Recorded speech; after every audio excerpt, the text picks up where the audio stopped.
Hello and welcome to the next episode of my tutorial series, Keyboard and Theory Basics on Synthesizers.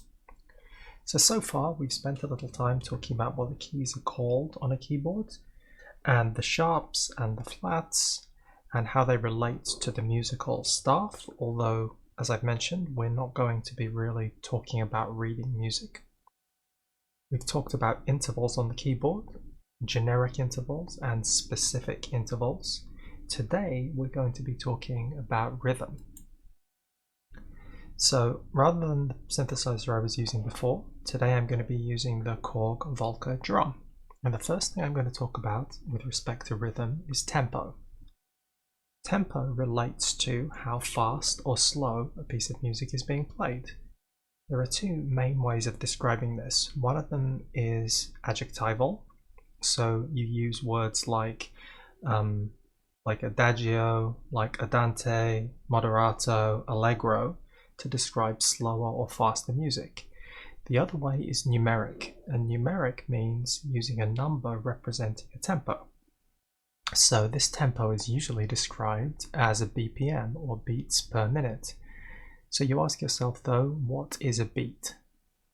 Well, a beat is a specific musical period of time with a certain significance. Specifically, it is a quarter of what we call a common time bar. So what is common time?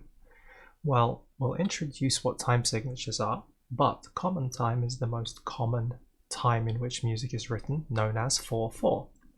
4/4 means it is made of 4 1/4 beats corresponding to a bar of quarter time. Seems a bit self-referential. So what exactly is a bar? Well, a bar is a fixed amount of musical time into which a song is divided. So there's one bar, the next bar, the next bar, the next bar. Typically, musical elements will repeat, and they will typically repeat in an even number of bars. And that may be, sometimes it's 1 bar, sometimes 2, 4, 8. It can be any number, but often it's an even number. So why do we have bars? Well, musically, they give us a framework so we all know as musicians when the beginning of a phrase will be placed. A phrase is a series of musical notes which can be thought of like a phrase in speech. So when I'm talking, I might say something, there might be a break, you might say something. In music, those phrases would probably begin on the boundaries of a bar. And if we had a fixed set of back and forth conversation going, I would start on a bar boundary, I might speak for 2 bars, you speak for 2 bars, and then we're back and we repeat the pattern. So what exactly is a bar made of? Well, the bar is typically subdivided into beats. And there are different ways of referring to these. If you remember last time I talked about semitones versus half steps. Well, there's different ways of talking about the length of the beat. One of those is the sort of European traditional method, whereby when we say a breve, we mean a full bar of common time. We say a semi-breve, we mean half of one of those. We talk about crotchets, we talk about quavers, semiquavers, and so forth. I think, just like the adjectival descriptions of the rate of passage of time, I think it's confusing to use these words. So I'm going to refer to what you might think of as a more modern approach to this, which is we are going to talk about beats as fractions of 1 bar of common time. So specifically, when we say 1 beat, 1/1, that means 1 division of 1 unit of common time, which is 4 quarter beats. We can say a half note, so that's a whole note. This is a half note. A half note is half of one of those, so it's 2 quarters. We can talk about a quarter note, which is 1 quarter, an 8th note, which is half of that, a 16th note, which is half of that. There are other subdivisions we can talk about. One subdivision we can do is we can apply a dot to a note. Dotting the note increased its length by 50%. So in other words, we multiply its length by 3 over 2, or 1.5. So if we were talking about a dotted quarter note, a quarter note is 1 over 4. 1 over 4 times 3 over 2 equals 3 over 8. So in other words, a dotted quarter note is the same length as 3 eighth notes, or beats. We can also have what's called a triplet. A triplet means we divide the time that 2 beats would have taken into 3. Now this all sounds a little bit abstract, so what I'm going to do is demonstrate some of these times on this synthesizer. So on this synthesizer we can set the tempo in beats per minute. Or what does beats per minute? Beats per minute means how many quarter beats occur in 1 minute of time. So if I set this to 60 beats per minute, it means that there are 60 quarter note beats per minute. In other words, each quarter beat is 1 second long. That means 1 bar of 4/4 time contains 4 quarter notes. So in other words, it lasts 4 seconds. The exact numbers that I'm talking about here will be much less important than getting a feel for the experience of playing this. So what I'm going to do is I'm going to mark the quarter note boundaries in 1 bar. So this sequencer has 16 steps, and the default subdivision of these steps is 1/16 of a common time bar, or a 1/16 note. So 2 1/16 notes is an eighth beat, 4 1/16 notes is a quarter beat. So these black markers indicate the quarter note boundaries for the beats in this 1 bar. So what am I going to do?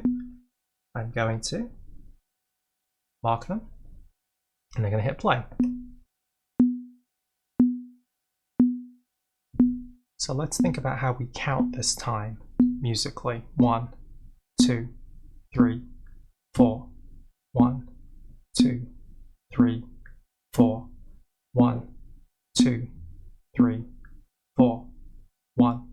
So notice that every bar we start back at 1, and we're counting 1, 2, 3, 4. This is how we're counting the passage of musical time, and each time I'm saying one of these things corresponds to 1 tempo pulse from my metronome. In this case, I don't have a metronome playing, so these beats function like a metronome. So let's add some other beats here. Let's add a beat in between those quarter beats. So now we're going to have a beat sounding not only on the quarter beats, but we'll have a different tone playing on the eighth notes between those quarter beats. So there are obviously eighth notes, eight eighth notes in a bar. So let me play. So the way we count these normally is 1 and 2 and 3 and 4 and 1 and 2 and 3 and 4 and... So the eighth beats we typically refer to as the and beats. So now I'm going to go down to the 16th beat, which is the finest grained beat that we can get on here. So I'm going to add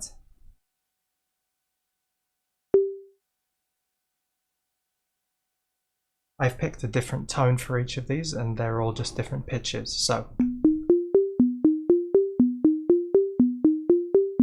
and how do we normally count this? 1E and a 2E and a 3E and a 4E and a 1E and a 2E and a 3E and a 4E and a... So I can count the just eighth beats. 1 and 2 and 3 and 4 and 1 and 2 and 3 and 4. Just the quarter notes. 1, 2, 3, 4. 1, 2, 3, 4. So the other times that I mentioned were the possibility of counting in triplet time. So triplet time is a little bit harder to count because instead of dividing an equal number, as in dividing beats in half, we're dividing into 3. So let me try. Normally we'll count 1 and 2 and so they're 3 counts. 1 and 2 and 3 and 4 and 1 and 2 and 3 and 4 and okay, so that is what a triplet time sounds like. The exact names of these subdivisions are not necessarily important, but when speaking to other musicians, you can hear when I say 1 and 2 and 3 and if someone said play in triplet time, you could learn how that feels to play. If someone says play on the 16ths, you're knowing 1 and 2 and 3 and they say play the 8ths, 1 and 2 and 3 and they say play the quarter notes, 1, 2, 3, 4. You get a feel for the rate at which these happen. Now, you're not always going to play a note on every beat. Similarly, every note does not last necessarily for exactly 1 beat. So some of your notes will be longer, some of your notes will be shorter, some beats will be skipped, some beats won't be skipped. You could say there are certain more important beats in the bar than others.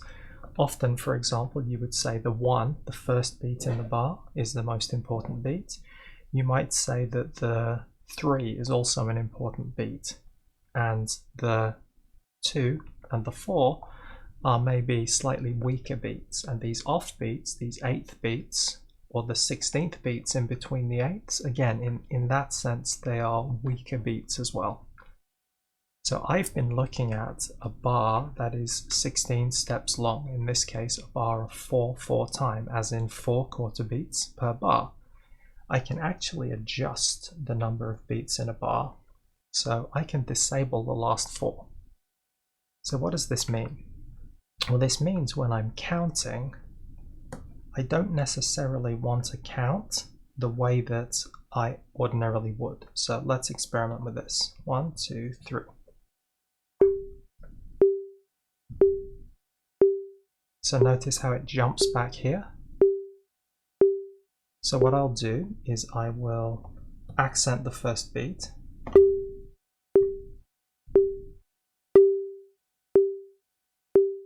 One, 2, 3.